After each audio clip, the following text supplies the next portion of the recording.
Un défilé pour marquer la thématique 2019, en substance l'implication des communautés engagées dans la lutte contre le VIH-Sida. Jacquesville, en présence du vice-président Daniel Kablan-Duncan, abrite la 31e édition de la Journée mondiale de lutte contre la pandémie. Pour la présidente du réseau ivoirien des personnes vivant avec la maladie, le défi demeure mettre fin à la stigmatisation. Il convient de rappeler que le nombre de personnes vivant avec le VIH est estimé à 495 143, dont 28 000 enfants.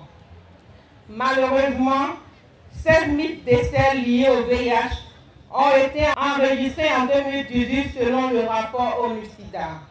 Devenue aujourd'hui une maladie chronique, la perception du sida doit véritablement changer dans les habitudes des communautés afin de réduire considérablement la stigmatisation et la discrimination à l'égard des personnes vivant avec le VIH-Sida. 69% des personnes vivant avec le vecteur VIH-Sida connaissent aujourd'hui leur statut sérologique. 85% des personnes séropositives sont en phase de traitement, une avancée selon le ministre de la Santé, Jenaka Awele. Ces actions de prévention nous ont permis une baisse de 32% des nouvelles infections à VIH comparativement à l'année 2010.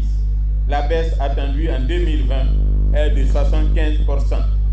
Concernant l'objectif d'élimination du sida pédiatrique, le taux de transmission de VIH de la mère à l'enfant est passé de 22,6% en 2010 à 2% en 2018, contre un objectif de moins de 2% en 2020. Ces résultats nous donnent l'espoir que mettre fin au sida, c'est possible. Pour le vice-président de la République, Daniel Kablan-Duncan, vice-président du Comité national de lutte contre le sida PNLS, il faut saluer les efforts réalisés en matière de la réduction du taux de prévalence nationale du VIH-Sida, qui est passé de 4,7% en 2005 à 2,6% en 2018. L'État entend s'engager davantage pour minimiser l'impact de la maladie d'ici à 2030.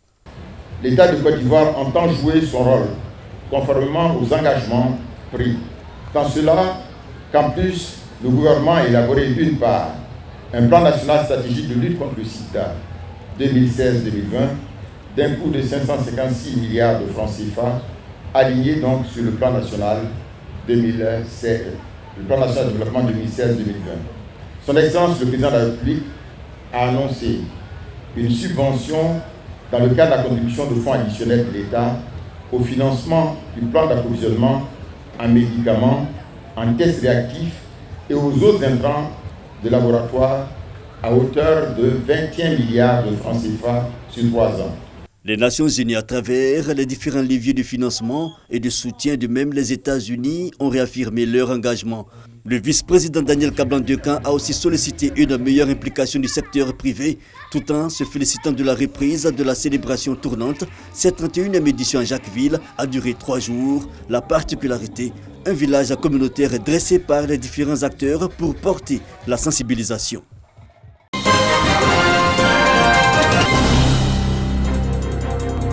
Elles sont venues de plusieurs régions de la Côte d'Ivoire pour parler paix, entrepreneuriat et leadership. La paix, véritable enjeu pour leur autonomisation.